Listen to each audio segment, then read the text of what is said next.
How about the rest of sports, Pete? What do you got? Well, let's go to the United Football League, John, the UFL. I think it's kind of interesting, and you know why? It kicks off on the 28th.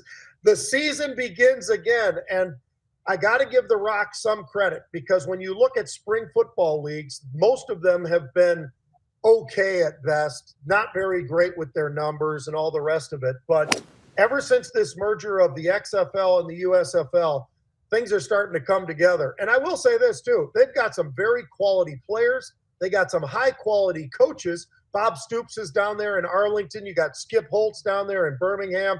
You've got some great ones. Anthony Becht has been an unbelievable – he's a friend of mine. He and I worked at NBC Sports together for a while.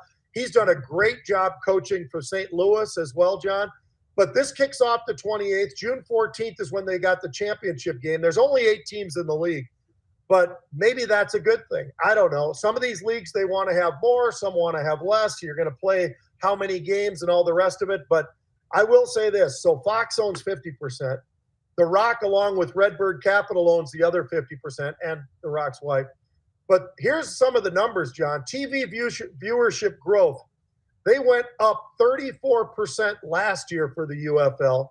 And the championship game was up also 23%. They had 1.5 million people watching the championship game. So for the people who want to flush this down the toilet, I think you got to realize this actually is a pretty damn good league. They've done a lot of things right. The NFL, hell, I'm not saying it's good or bad, but the NFL actually reached out and grabbed some of the things that the UFL were doing to bring over to the NFL. Well, I didn't like what they did. It was the kickoff, which I think is the stupidest thing ever. But it looks like, John, they're going to probably alter that this year. But you got to give the UFL a little bit of credit. They've gone out there. They've changed a few things. It's not exactly the NFL rules. And for that, I give them a lot of credit. And in some cases, I think they've done a really good job with it. So I don't know about you, but I think it's, you're always kind of hankering some football.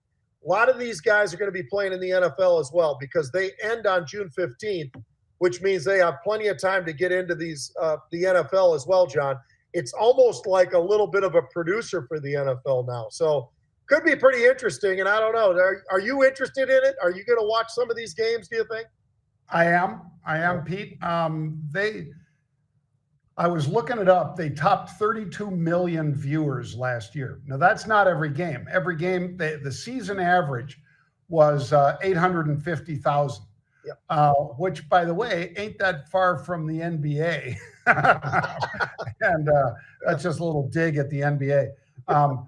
Also, their post-game shows, and they run those, Pete, on YouTube, Facebook, the ESPN app, and so forth. Those ratings were up 20% versus 2023 as well.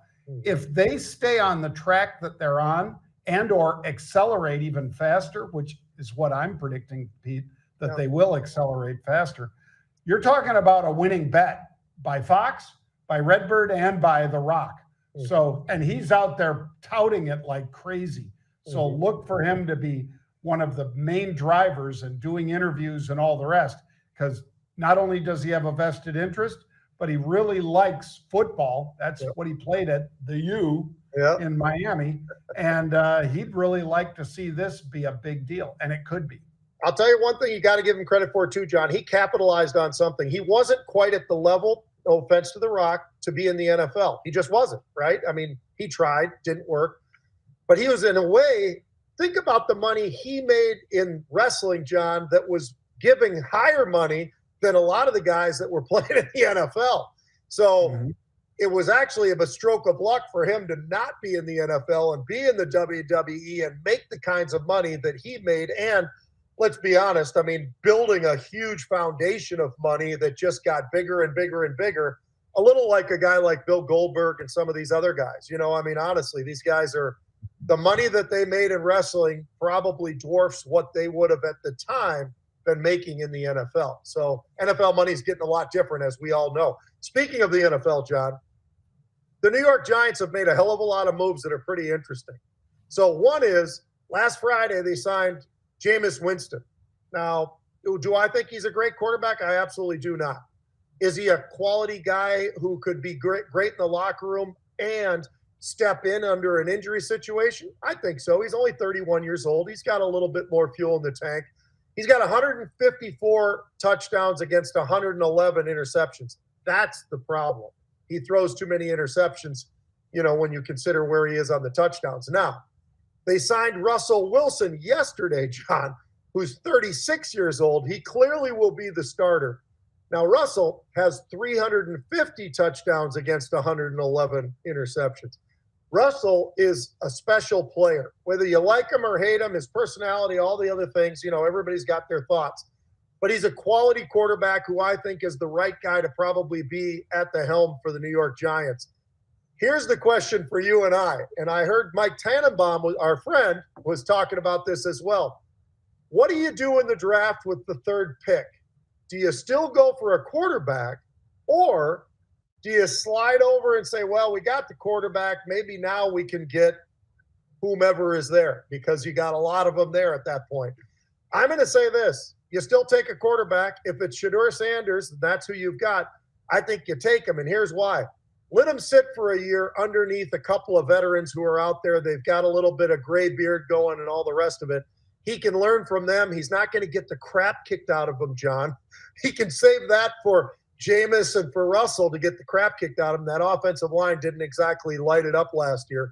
And that gives him an opportunity to watch how they do things, how to be a pro and all the rest of it. But what do you think? How does the Giants, how do they go into this thing? They could maybe trade down and with a little bit of hope, because I'll tell you what, I think Jackson Dart might be the second best anyway. So I know he's projected later in the first round. If you pulled yourself back and had a couple of trades, you might have a good shot at getting a guy like Jackson. Maybe. Jackson Dart is a stud. Yeah, well, Pete, what they could do is trade down. Yep. They might be able to trade down, especially if somebody else is really desperate to get either Shedeur or Travis Hunter. They could trade down maybe a couple spots and get a Dart, and maybe, depending how it goes, still get Travis or Shedeur. I think if Shedeur's there and nobody's there to trade with, I think you still take Travis, not Shedeur, if you're the Giants. I think he's a difference maker for them right now. Shedeur needs to mature, and he needs to put on some weight. And if he comes in at 215, 220, great. But he's never been playing at that size, not since I've been watching him, Pete. And I watched him a lot with the Buffalo, Colorado Buffalo, of course. But I would be, without advertising it, I would be, sitting there just saying, yep, I'm going to take Shedeur, I'm going to take Shedeur, I'm going to take Shedeur, and see what 5, 6, 7, and 8 say about them trading up to take him. I can take Dart and Travis if I swap places with those guys. That's what I think. Yep. No, I think there's a lot of different ways to play it, but I think trading down, if you want to have the quarterback that you think is there, then I guess you take Shedeur. If not, and you're willing to take a little bit of a gamble, you could get some picks or whatever, John. I mean, there's a lot of ways to trade down not too far. In that top 5, top 10, there's always a lot of wiggle room for a lot of potentially like a first this year, a first next year, or whatever it might be, right? And so from that perspective, that's where the GM makes his money, right? I mean, that's why you pay your GM what you pay him, is to make the right decisions, not the wrong decisions, but risky decisions as well. And I think this one makes sense to me, along with you, that I would probably go the route of going down. And if Shedeur happens to go before I get him, like I said, I like Jackson Dart almost as equally as much, maybe even better, because the kid is special, and he's just as special, I think, as Shedeur. So could get pretty interesting for them. Well, and I'll leave you guys with this one, Pete. So last week I made that horrible pick actually it was this week. It was Monday, I think. I took the Lakers down there playing at the Magic. Today we've got Phoenix getting 4.5 at home against the Celtics. Do you think the Celtics blow them out at home, Pete? I'm thinking no. This is a close game, and I like Phoenix getting the points. So that's my pick for tonight, Pete. That'll be a tonight game in the NBA. I like that pick a lot, John, although I might be on the other side of that pick. You like Boston, right? You know, when I watch Boston play, these guys, they are so damn good. It's like every guy that you see there, you just go, wow, these guys, you know, there's a reason why these guys have had a really great run for a few years now. They're still very young. They still got an ungodly amount of talent out there. And you know what? There's a lot of excitement in Boston about what they can do and the playoffs and everything else. I might be on the other side of that one with you, against you. All right. We'll see how that one goes. But travel is a big deal.